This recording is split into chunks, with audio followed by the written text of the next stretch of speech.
Welcome, everyone. Thank you all for joining us today. As folks are jumping on, welcome to our Increasing Access to AB 540/SB 68 webinar. We're really excited to be finally launching our updated and new and improved California in-state tuition tool. I'll just wait for folks to kind of jump on as we hit 11 a.m. today. And if you are also able to, feel free to introduce yourself in the chat, just your name, pronouns, your position, and the campus or organization that you're representing today. We have a lot of folks signed up for today, so I see people are jumping on. Welcome, everyone. And we are also, I believe, streaming this on Facebook. So if there's folks on the Facebook side, welcome. Feel free to also introduce yourself in the comments through there and give any questions or comments you have through there too. Okay, so maybe as folks are coming on and are introducing themselves in the chat, I will also take a minute to introduce myself. My name is Madeline Villanueva, pronoun she, hers. I am the Catalyst Fund Specialist with Immigrants Rising. So I work with different educators across California to build and strengthen their support of undocumented students at colleges and universities. And I'm a current DACA recipient also, and was an AB 540 beneficiary when I went to school. Thankfully, my path was pretty easy. I went to high school all 4 years here in California and graduated. And so it was pretty clear to me once I learned about AB 540 that I qualified, but I learned later on, right, that that's not the path for everyone. And so hopefully this tool can kind of help clarify some of the challenges for folks and help you all in the work that you're doing. And also give my co-host for today a chance to introduce herself too. Hi, everyone. I'm really happy to be here with you. My name is Maritza Quiroz. My pronouns are she, they. I am a graphic artist and designer, and I'm also currently doing a master's program at Stanford University in learning, design, and technology. Before that, I attended several community colleges, and I attended UC Berkeley as an SB 68 beneficiary. Thank you, Maritza. And thank you all for those who are introducing themselves in the chat already. I see we have a couple of community colleges joining us, some adult schools from different departments and everything. So, and maybe a couple of, a couple of different coordinators, right? Feel free to keep introducing yourselves in the chat so we can see who's in the room with us today. Webinars are a little bit less interactive as I would like, but that doesn't mean that we still can't know who is in the room with us. So if you have not done that, please feel free to put your name, your position, campus, and organization on the chat.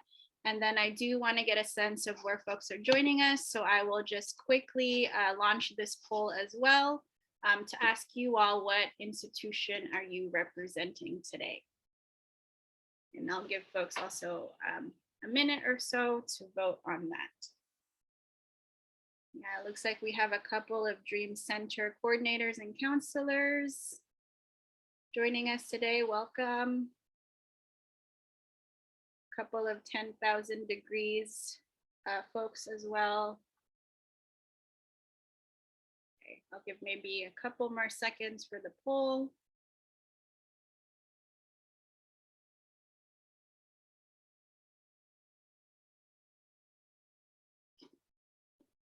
And some residency folks do admissions, I saw.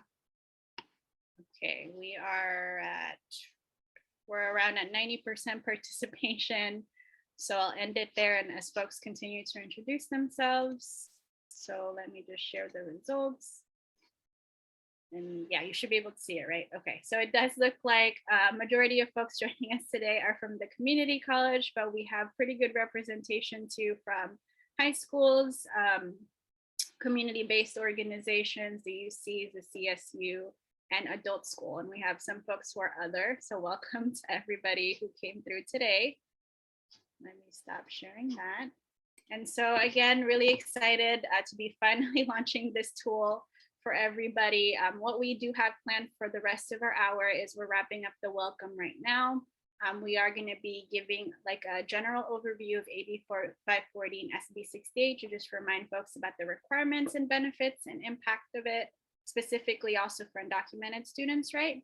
And then we're going to give a history of the in-state tuition tool, which we've been referring to as the ISTT for short, and then a walkthrough of the updated version. Plus, you'll also get to hear from an amazing educator and student who's going to be talking a little bit about their experiences with the tool and how it has been supporting their work and their educational journey. And if you do have any questions at all, feel free to put it in the Q&A or on the chat as we're going through it. We'll try to get to them as we're going through the presentation, or if you're on the Facebook side, feel free to put that in the comments too. We have somebody keeping an eye on it. And so really quickly, we'll just get started with our overview of in-state tuition in California. I'm hoping folks here on the call know that in-state tuition has been expanding in California since it was first passed through AB 540 in 2001. In 2014, AB 2000 let people who graduated high school early with 3 years of coursework done and maybe some elementary and middle school credits to also qualify. And then SB 68 most recently in 2017 also expanded it a little bit more. And then so for SB 68, it just allowed the addition of adult schools and community colleges, as well as associate's degrees or minimum transfer requirements to use in order to be eligible. And so right now in California, for students to be eligible for in-state tuition, they need to have attended 3 years full-time at a California high school, adult school, or community college, or have 3 years of high school credits with some elementary and middle school time. And they also must have a California high school diploma, a GED or CHESP, or have gotten an associate's degree or minimum transfer requirements from a California community college. And so that is a lot of information. This slide is pretty full, as you can see, but we do have this, this quick guide from Immigrants Rising that does break down those different requirements. So if you want to revisit that, right, or want to have a visual of the requirements, you could use that guide. And it's also available in Spanish. So you could also use that with your students who speak Spanish. And I think we threw that in the chat, so feel free to check that out too, both links to look a little bit further. And then the other thing with in-state tuition, right, and one of the questions that come up with it is what is actually considered full-time, because there's so many different institutions that you could use to qualify. And so this chart right here kind of breaks down what exactly does full-time look like and mean for the different schools that you can go to. And this is also from another resource that we have, so you also can have access to this after this presentation.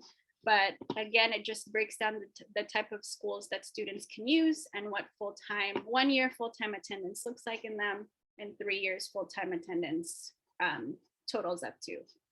For adult school, for example, that's about 420 classroom hours for 1 year and about 1,260 for 3 years. For community colleges, students are able to also use both like credit courses and non-credit courses. As you see here, there is an asterisk when it comes to credit courses for community college. I'll talk a little bit more about that in the next slide, but students are only able to use about 2 years of credit courses at a community college to meet the requirements. And another thing to also note is students, and specifically undocumented students, right, who may need to be paying out of pocket for these fees may only be attending schools on a part-time basis. And they're actually able to kind of pull together that part-time attendance to like build up to the full-time equivalency to use that to qualify for AB 540 or SB 68. And then I'll also have my colleague throw this resource right here in the chat if you want to get access to this chart right here that breaks this down. And again, so the time at the community college is again limited, unfortunately, to just 2 years for credit courses. I think that's a big thing to just kind of highlight if you're talking to students who maybe have attended community college for multiple years. they can only do about 2 years of that to count for the whole 3-year requirement. And so they must kind of look at other institutions to fulfill that gap year that they still need. And that could include things like non-credit classes at the community college, or if they have it some time at high schools or adult schools to meet that 3rd year that they need. And then this graph right here also just kind of shows really the importance of in-state versus out-of-state tuition. This kind of pulls out the full-time tuition rates for the different public institutions in California at the CCC, CSU, and UC level, with resident fees or in-state fees versus non-resident or out-of-state fees. And so if you just look at the community college, for example, right, resident fees are around $704. And I think that's like triple or double, but just it gets so much bigger when we look at non-resident fees for the community college, and that just gets more and more if you go through the CSU and the UC. And so since undocumented folks, undocumented students already think that they cannot go to college because of financial barriers, right? Having to also let them know that they could be considered out of state because of their immigration status and that they have to pay all of these could be really discouraging. And so having something like AB 540 or SB 68 can really change that perception and kind of show undocumented folks that there is a way to go to college despite their immigration status. And the really, really important thing and big thing, I think, with in-state tuition too, is it does open up eligibility for the California DREAM Act, which we know provides state-based financial aid to undocumented students here. And so they're not, so if undocumented students are able to meet AB 540 or SB 68, they're not only saving money to go to school, but they're also getting some money back to go to school. And as somebody who benefited from this and have like many in my community who benefited for this can really open up like a lot of opportunities in your like college journey and even beyond, right? And I do just want to share this final quote here that also shows the impact of AB 540 and SB 68 beyond some of the financial benefits. And this is from Irma, who is a current undocumented student at a continuing education here in California. And it reads, AB 540/SB 68 has given me hope. I didn't know there were resources for an undocumented person like me. Being able to speak with a trained and trusted counselor made all the difference in the world. Because this counselor knew about AB 540/SB 68 and its benefits, I was able to move forward. Now I want to help others do the same. And so again, like along with the financial benefits and the access to college that AB 540 and SB 68 can give undocumented folks, it also just kind of helps turn around that belief that like you can't do a lot of things because you're undocumented in this country. I think it shows that there is a pathway, there is possibilities, you can achieve your goals despite your immigration status with this law. And before I pass it over to my co-host for the next couple of slides, I do also want to name, we are talking a lot about undocumented students today, but in-state tuition or AB 540, as we all know, does also benefit permanent residents and US citizens in this country. But for the purpose of our conversation today, we will be looking a lot at the undocumented student lens specifically. And so let me pass it over for Maritza to do the next portion. Thank you so much, Madeline. So as Madeline mentioned, SB 68 expanded AB 540 eligibility for many more students to have access to in-state tuition in California, including myself. So I'm really happy to be here with you to tell you a little bit more about the history of the in-state tuition. Next slide, please.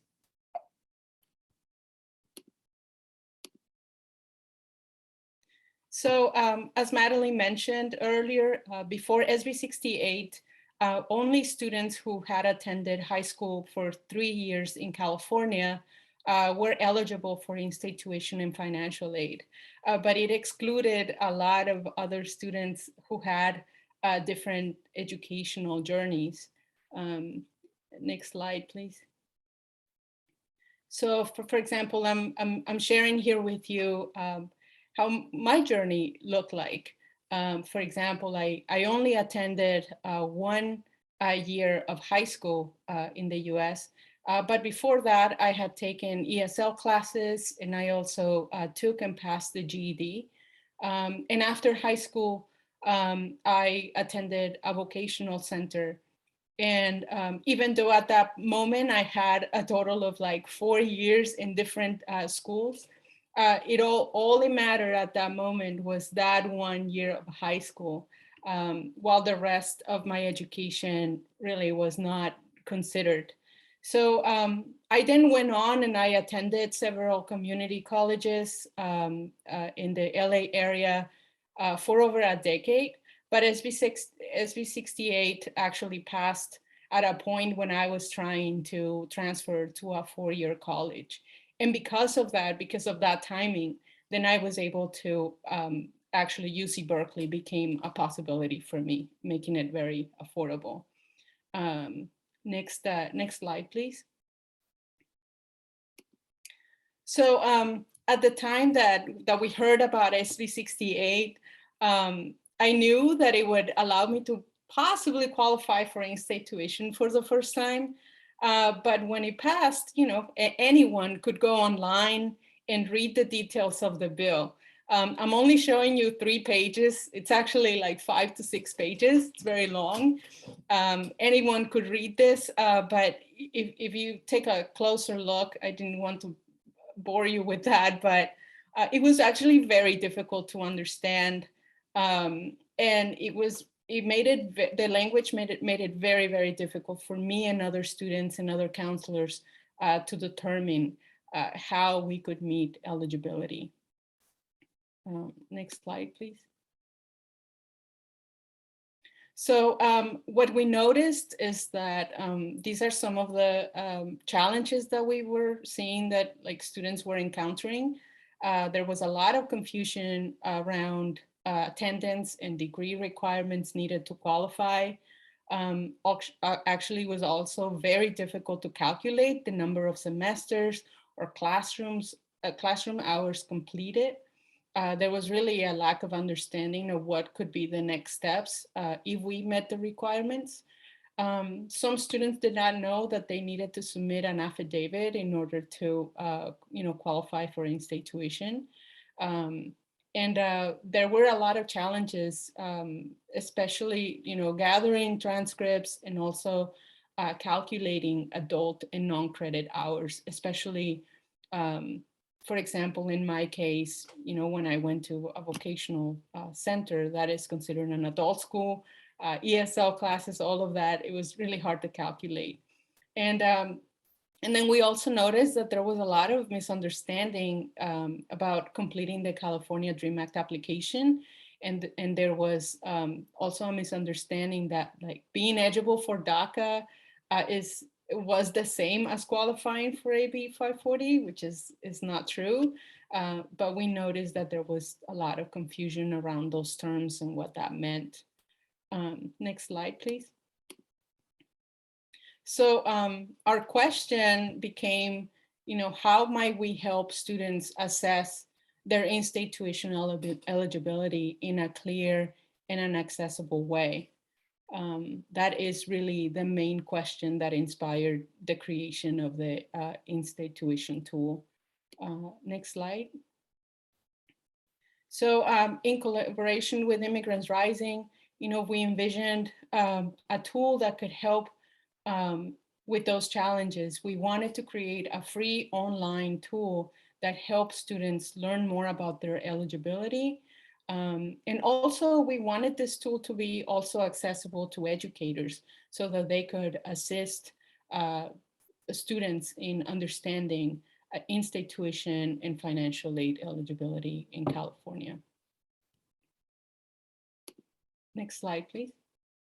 So how, if you haven't seen the ISTT, how does it work? Well, the ISTT walks students through a series of questions about the schools that they have attended. And it also asks them about any degrees that they have earned along the way. And also it asks how long the students have attended each school. Next slide, please. So once the student or the educator answers those questions about schools, about attendance and degrees completed, then the ISTT actually adds up all of the semesters, all the credits, attendance hours and degrees, and then it informs students where they stand in the process. So after they submit their answers, the ISTT generates two responses. They either say you appear to qualify for AB 540 SB 68, or you don't appear to qualify just yet. And this was important. We didn't want to discourage anyone to keep going. We were very, very careful about how we frame this, because the fact that somebody doesn't qualify at that moment, it doesn't mean that they don't qualify in the future. They just need to adjust and know how many semesters they need to complete or what kind of degrees they need to earn to become eligible. So we wanted to frame those results with like a hint of hope for them. And the ISTT generates a summary of the results, and we wanted to make sure that the students had those results in their hands. So they receive the results also via email, so that they can print it out and discuss the results with their counselors or a school advisor. Next slide, please. So in 2018, we launched our first iteration of the InState tuition tool. While it wasn't perfect, it still needed a lot of adjustments, but we really wanted to present the information of the original bill in a much simpler way. At this point, it's important to remind you all that this is an educational tool. We created this tool to inform students and educators about the students' eligibility. However, the ISTT does not approve students for in-state tuition or financial aid. They get all the steps and the information they need, but it's up to the student, of course. They still need to speak to their counselor and visit the admissions office and gather transcripts and gather all their paperwork. They still need to fill out their affidavits and the California DREAM Act application of FAFSA, but we just want to make sure that they have all the information they need to move forward. Next slide, please. So last year we revamped the tool. We realized that we wanted to create a new version of the tool in which a student could feel supported before they even touch the ISTT. And during, we wanted to make sure that they felt supported while they were interacting with the tool, and we wanted them to feel supported after as well. So we created a much more robust version of it. We revamped the landing page, in which if a student has this question of, well, I still have 2 more years to go, like, what is the point, right? We wanted to make it very clear that this is, that it's worth it. If they really want to, attend college or a 4-year university, or to just want to continue, that there is a way of doing it in a more affordable way. And this is going through all those steps and filling out all the paperwork, it can really make a huge difference. So we included sort of like the tuition and how much money they could save each year by paying in-state tuition. So next slide, please. we also wanted to make sure that it was easy to find. So you can go to the Immigrants Rising landing page. You can go to services, and the California InState tuition tool is listed there. So we just wanted to let you know where to find it. Next slide, please. And then on the landing page as well, after they know how much money, after they can read how much money they can save through in-state tuition, we also have a lot more information about how to complete the ISTT, how to get more accurate results for themselves, and with more information about eligibility. We also created a glossary of terms to make sure that students are able to communicate their needs to their counselors in school offices, and sort of clarify what does in-state tuition mean? What does the California Dream Act do? We just wanted to make sure that they were familiar with all those terms. And I'm going to stop right here, and I'm going to hand it off to Madeline, who is going to speak more about some of those links that appear in the landing page as additional resources. Yeah, so as Maritza mentioned, we did go through this revamp in the last year to kind of learn a little bit more about how students and educators were using the tool. We actually did a couple of user testing with current students from high school to adult school to community college, right? And a couple of educators as well to see how they were experiencing and using the tool. And one of the things that came up, right, is undocumented students, I think specifically, are not always aware of the different resources or the different terms that pertains to them, especially things like AB 540, California Dream Act, Dream Resource Centers, things like that could not be as understandable to undocumented students depending on where they're at in their academic journey. And so if you do go to the landing page of the tool, which we just put in the chat, the landing page does do a little bit more, as Maritza mentioned, of some of that explaining, and kind of primes both students and even educators, right? Like educators who may not feel like they are as much of experts around this, gives them a little bit more information to get them ready to take the tool. And so on the landing page, we do have this resource around calculating your eligibility for in-state tuition. That chart that I showed you all earlier around the breakdown of the hours and credits for the different school actually comes from this resource right here. But this kind of walks through ISTT users, just what are the things you need again in order to qualify for in-state tuition, and kind of what should you know, and where can you find this information around attendance that the tool asks you different questions on.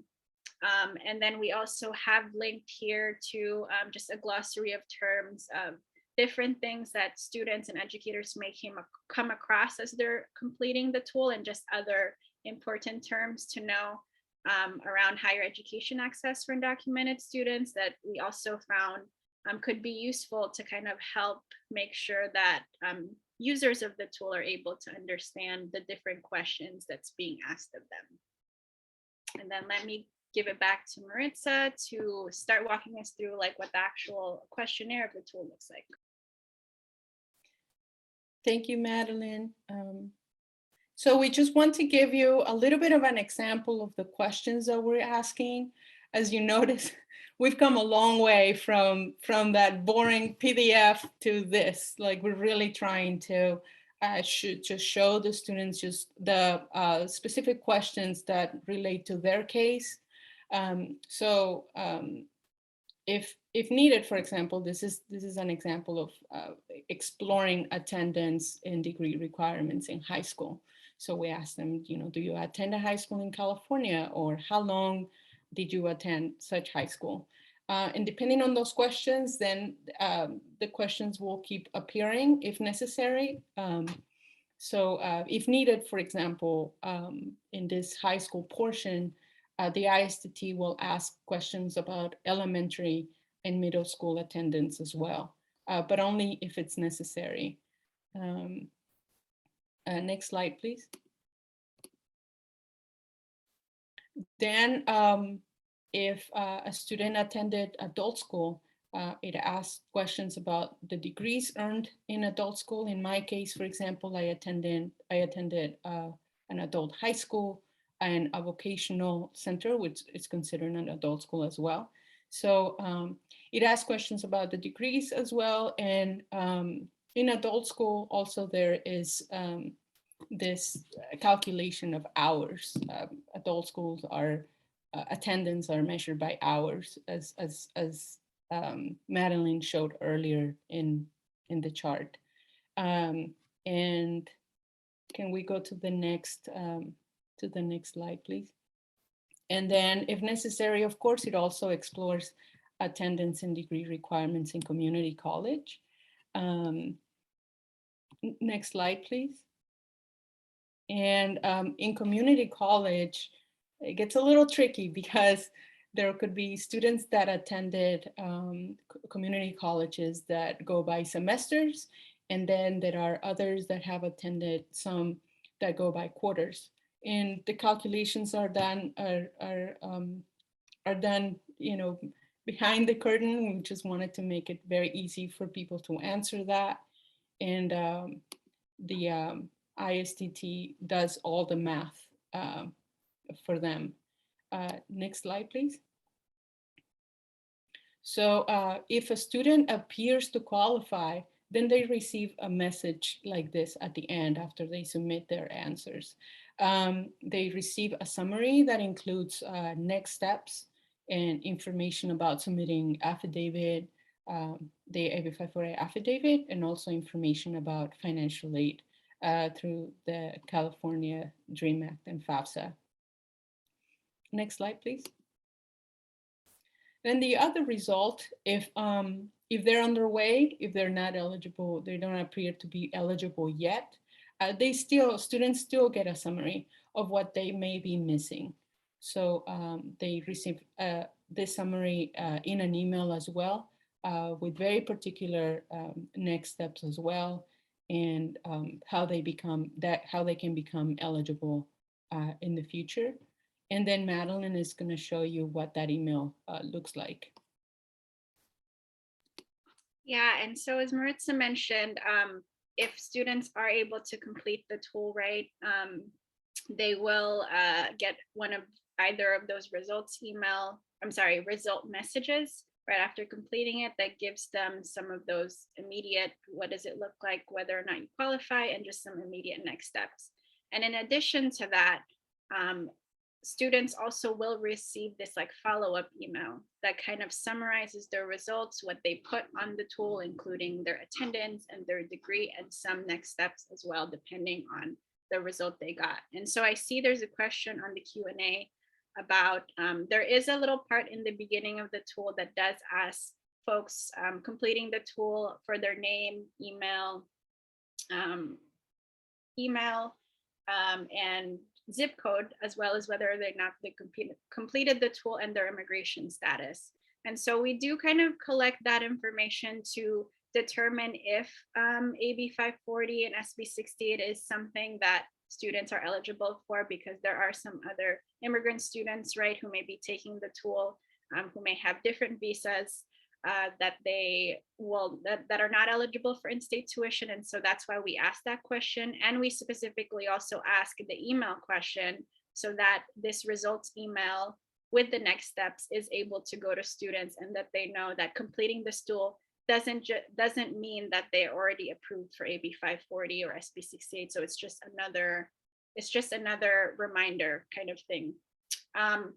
And so you unfortunately cannot like skip those questions, but it is a safe, everything in this tool we've made sure is confidential and is only used for the purposes of kind of calculating those results for people, and is kept safe and protected in our own Immigrants Rising drives, or it's protected through our Immigrants Rising organization too. And so just to kind of look at also the summary email is pretty similar. for whether or not you qualify or don't qualify, it appears to be. So the only thing that's different is actually the next steps. So if it appears that students are eligible, there will be some next steps on here about reminding them again about submitting the affidavit, and also applying for financial aid either through the California DREAM Act or FAFSA. And then if it doesn't seem like they're eligible yet, we give a little bit more information about what they still might need or might use in order to meet eligibility. We give a couple of additional resources. We encourage students to take the InState tuition tool again, depending on where they're at in their academic journey. And also just talking to a counselor could really help them determine their specific next steps too. And so some of the additional materials we do use, if you are eligible, right, you will get this next steps that talks again about the affidavit, where you can access that depending on your institution, on the institution that students are attending, information about ordering academic records, including transcripts, another reminder about the California DREAM Act, and this more detailed information about the affidavit that students can check out if they have more questions. And then if it doesn't seem like they're eligible just yet, we do share our AB 540 SB 68 attendance worksheet.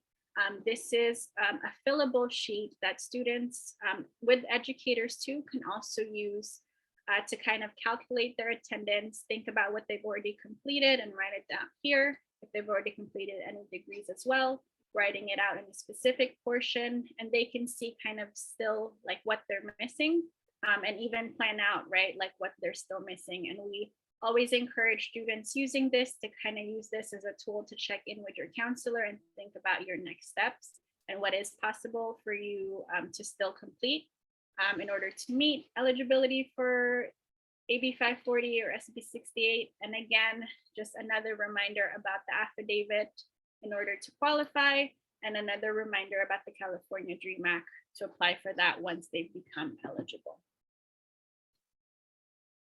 And so I'm going to take a look at some of the questions in the chat after this slide too.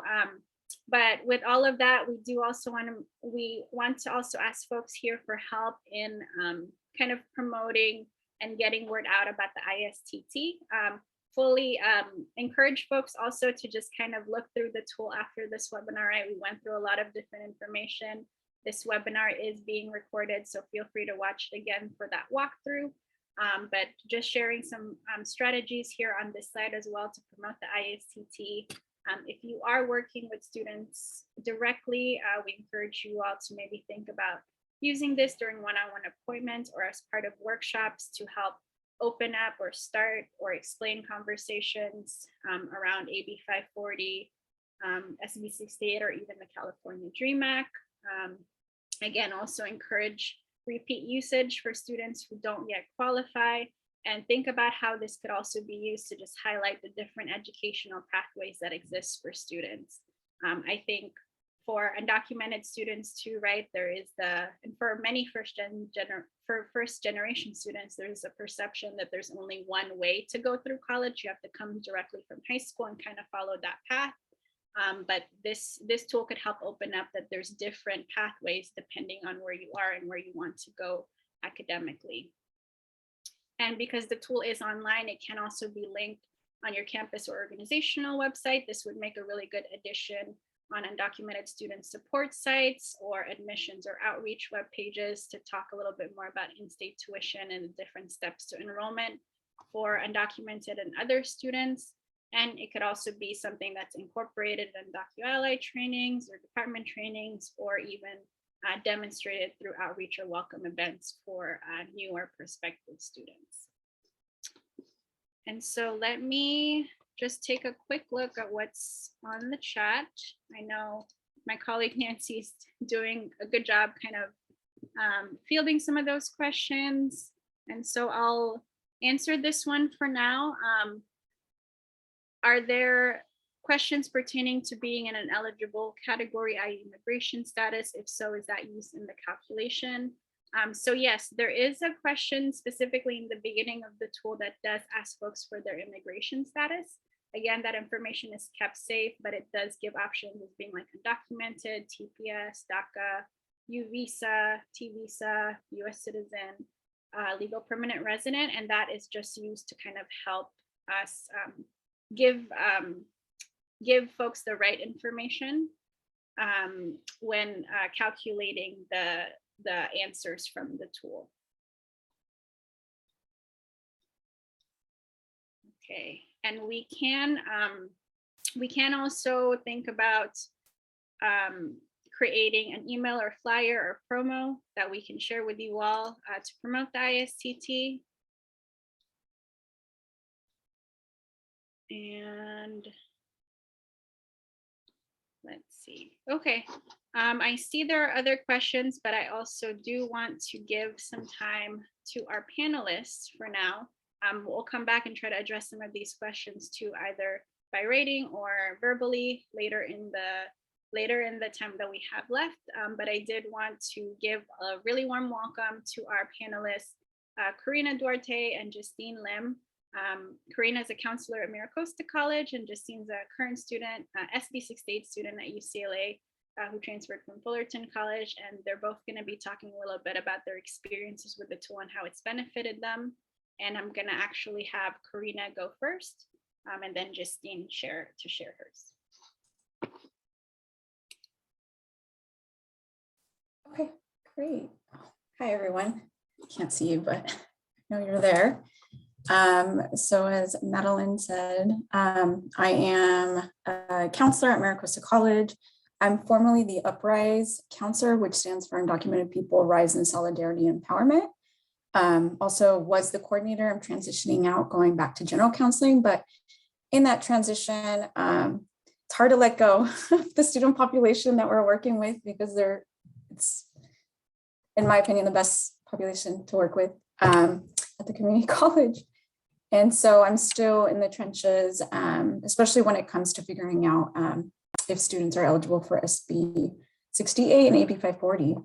And so I use the tool frequently with students, especially when they're first going to complete the AB 540 tuition exemption waiver, just because it can seem a little arbitrary in terms of like, I'm going to turn in this form and then someone's going to get back to me, whether it's, if it's accepted or declined. And that's really nerve-wracking for some of our students. So the first thing I usually do is I'll go over the chart that Immigrants Rising has, showing the different breakdowns on how to get AB 540. And I also I show the worksheet, but then I usually tell the student, you know what, guess what? We don't have to do the worksheet. We could do the tool. And so I open up the tool with them, and there is the first section, as Maritza was explaining, is demographic information email. And so I asked my student, and I told my student it's confidential, this network. Immigrants Rising has been here supporting undocumented students since the very beginning. They're the ones that helped us get the funding, Catalyst funds. And so I give a little background about the organization. And before filling out the tool or the first page, if they still feel uncomfortable and they don't want to provide their email, I say that I'm the student. Sorry, that probably totally throws off the demographics, but I put in the information, the student's information, but put my own name in it and my email. And then what I love is that the tool's very responsive. So as we're going through it, and say if I indicate the student has not gone to a high school, it'll change the subsequent questions to try to catch where the student might be eligible for AB 540, SB 68, which I love. So it's not like we're having to think about it too much. The tool itself is coming back and telling us, hey, research this option versus that option.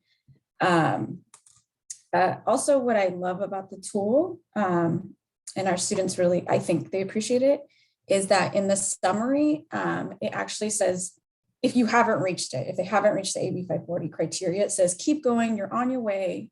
You do not appear to be eligible for in-state tuition yet, which is so affirming, I think, because it means that this isn't the end. You've not reached a dead end or a brick wall, that there's actually these alternative ways of getting AB 540, SB 68.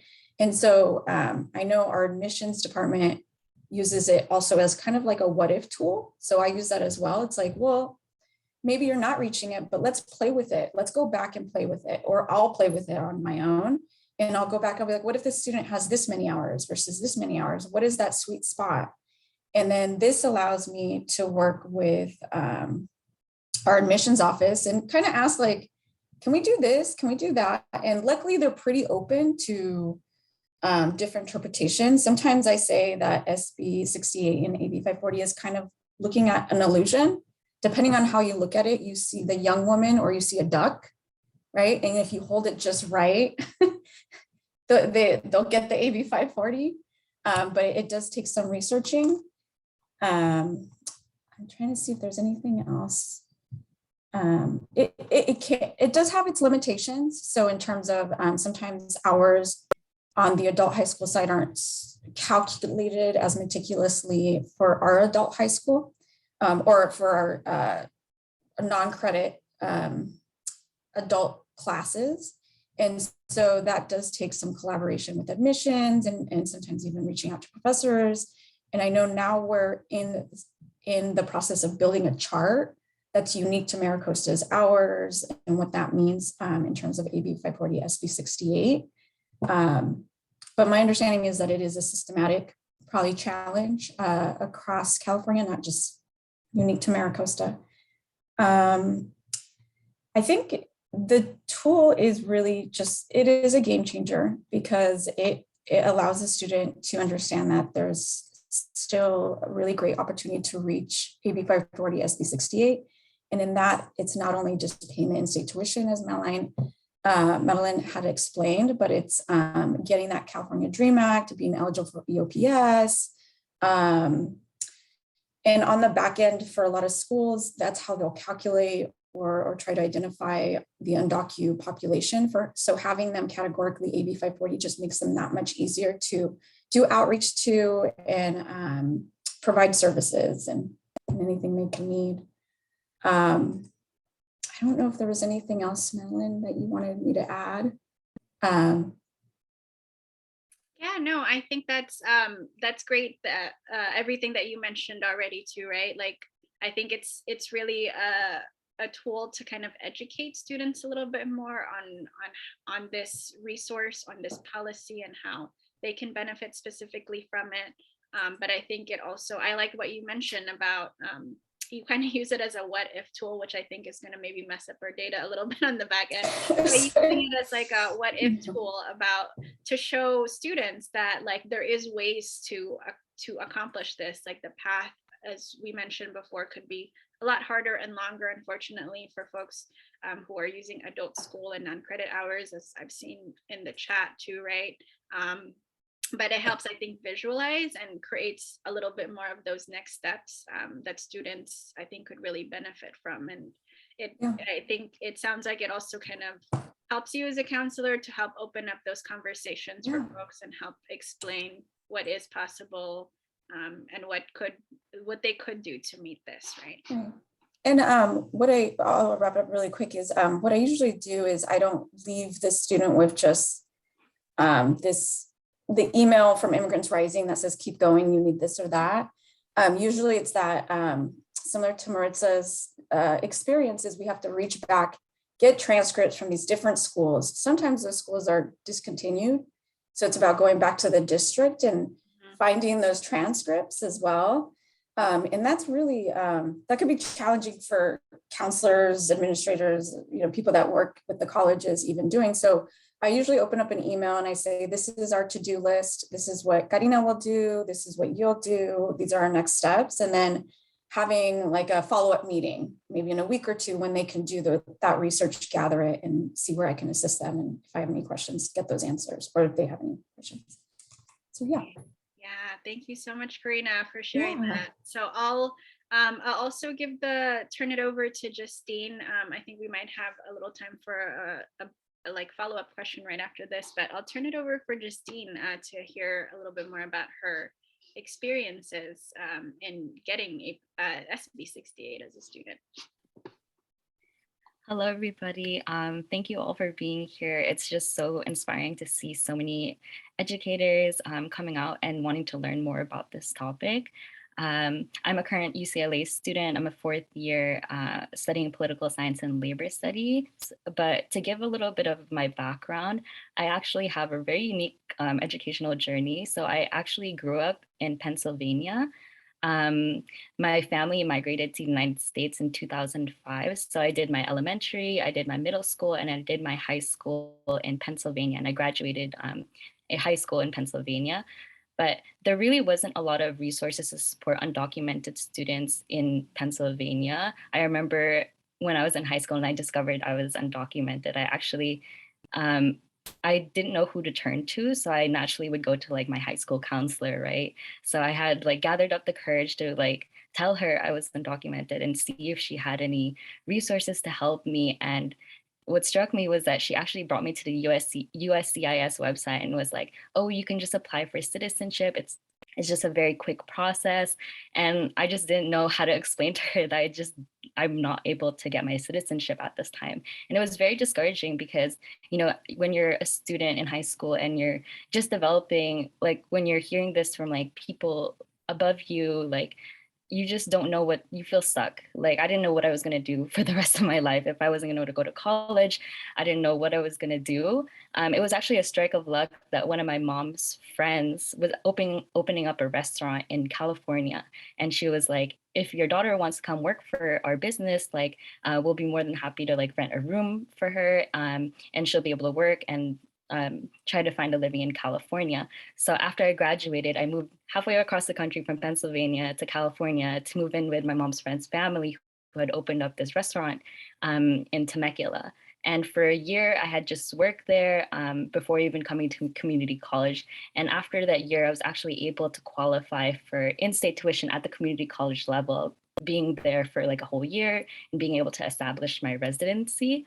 And when I was at my community college, I actually wanted to do a paralegal program because I didn't know if I could afford university. I had dreams of being an attorney and going into law, but I just didn't have the funds to do that. You know, it was already difficult enough to try to figure out all on my own. I didn't have like a credit. I couldn't even get a car because I didn't have a co-signer. It was just a whole lot of discovery for me in that period in California because I just didn't have like all this knowledge that people usually get from their parents. I just didn't have any of that. So I had to build myself as like an independent person, and it taught me a lot of things.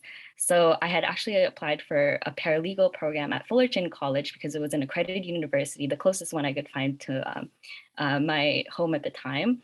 And when I got there, one of my counselors, she was actually an undocumented student specialist. And I was so shocked at this because coming from Pennsylvania, where they were bringing me to the USCIS website and just telling me to apply for citizenship because it was that quick, to someone who was aware of the issues I was facing and the challenges that were in my way in like my educational journey, it was so refreshing. And she was so encouraging to me. She was like, oh, if you want to go to like law school, you should try to transfer to a university because that's what most people at community college level do. And I was like, honestly, I don't think I can transfer to university because I don't know how I would pay for it. You know, I don't have like money really, like I'm struggling to pay community college. I don't know how I'm going to pay the thousands of dollars it would cost to go to a university. And also on top of that, housing, like, and food and all these other things I just didn't think I could afford. So she was like, I could try to help you and find a pathway. And I told her my unique situation. I didn't go to high school in California. So how could I possibly, you know, qualify for AB 540? How could I qualify for any of these wonderful resources that California has when I have a high school diploma from Pennsylvania? I couldn't go back to high school and gain those educational attainment requirements. So I had a very unique situation. And I remember she sat me down and she was like, oh, like, let's go through like what options are available for you.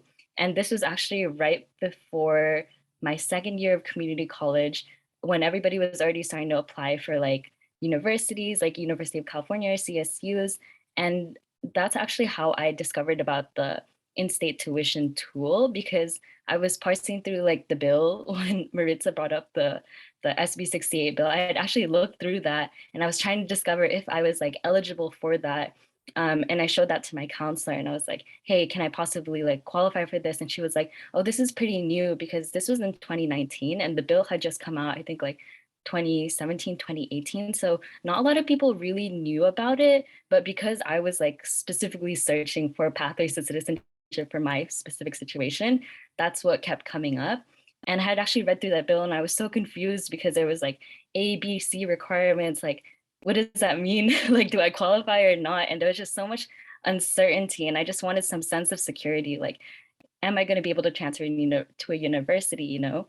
And I remember she was like, oh, there's this tool I found on like Immigrants Rising. Let's try to use it together. And Karina mentioned earlier, like the what if tool, right? Because I actually thought I only needed the 2 years of community college and I would be able to qualify for SB 68, but it was able to detect that I was missing 1 year because you need 3 total, right? But I was banking on just 2 years of community college. So I needed that 3rd year from somewhere.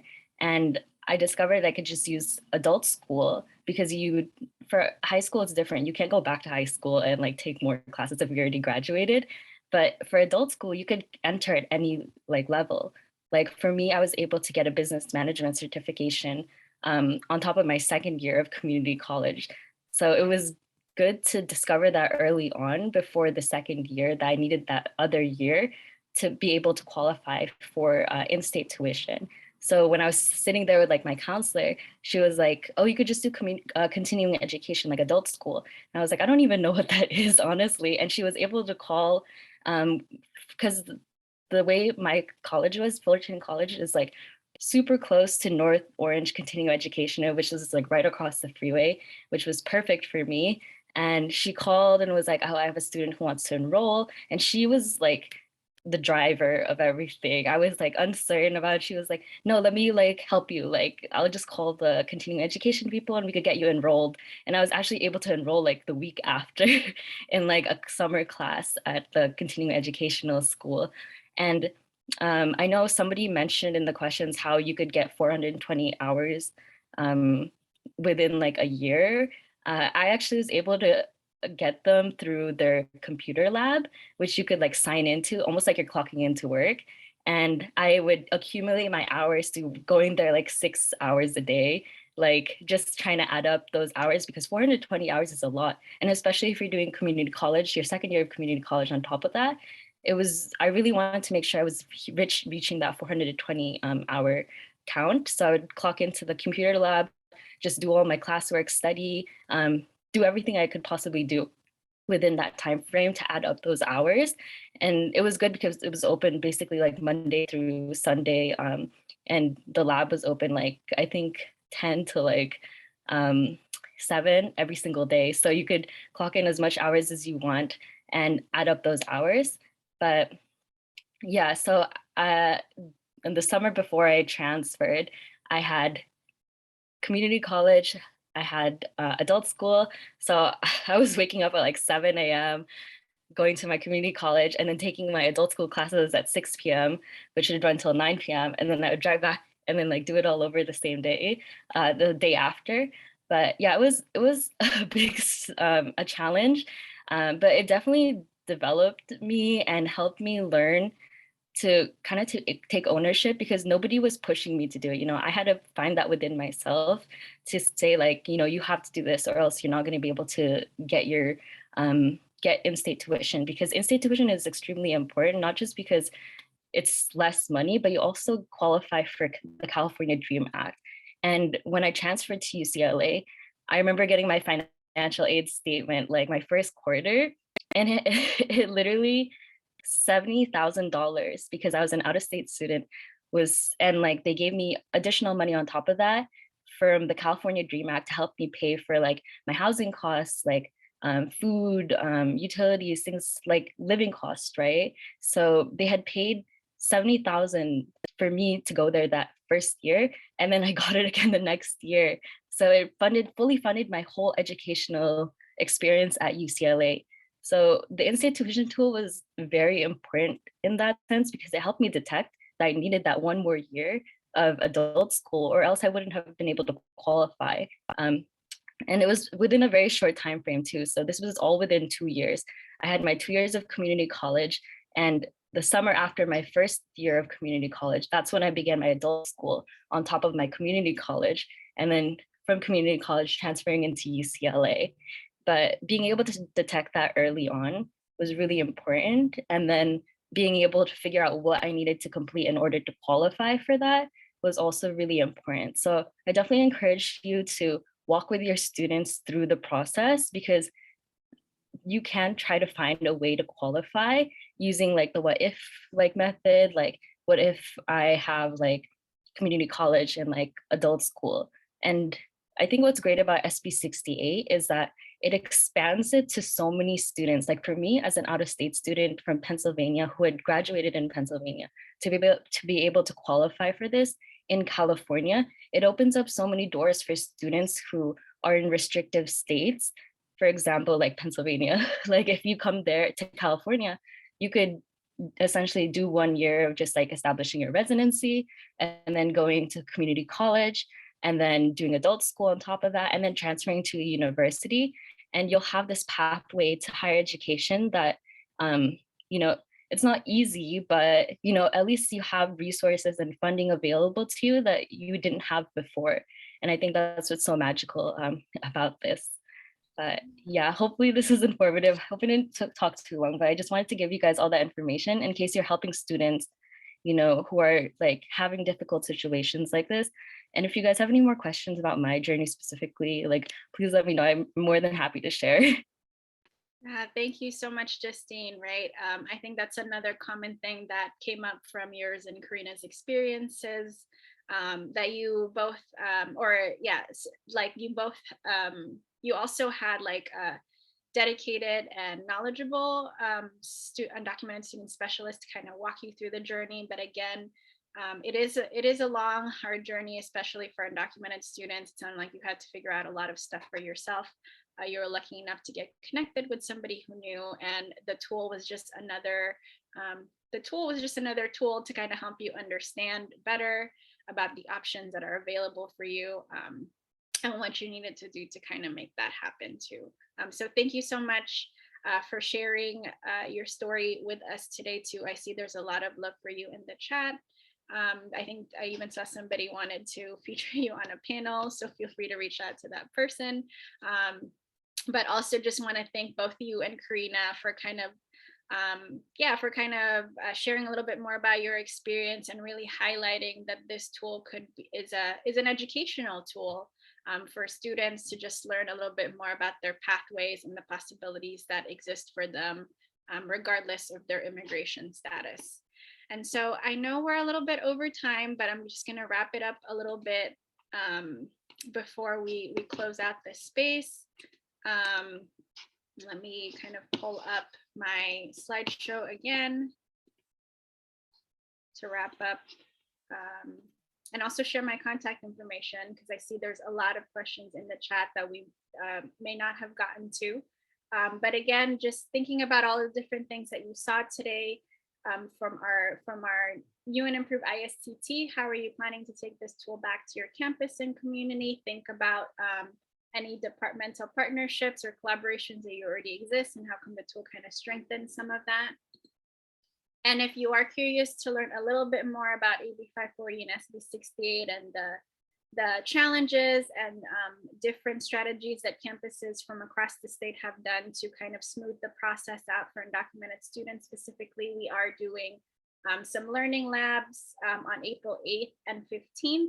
And this is specifically for admissions and residency folks, along with anybody who supports undocumented students or high school advisors and college access staff, to just learn a little bit more about those challenges and create an action plan to address some of those challenges. This is a 2-part session. And so if you are signing up for one, you're committing to attending both, and you can register for that in this bit.ly right here that we will throw in the chat. And so that is all that we had for you all today. Please reach out if you have any questions, connect with us through Immigrants Rising, check out the tool, My email is listed for you all to contact for any questions following this webinar, and we'll post the recording afterwards and share the different materials. Lots of appreciations to both Justine and Karina for coming on today to share a little bit more about their story and experiences with the tool. And also big appreciations for Maritza for creating this tool in the first place, and also helping improve it and walking us through the process today. So thank you all, and hope everyone has a really good rest of their day.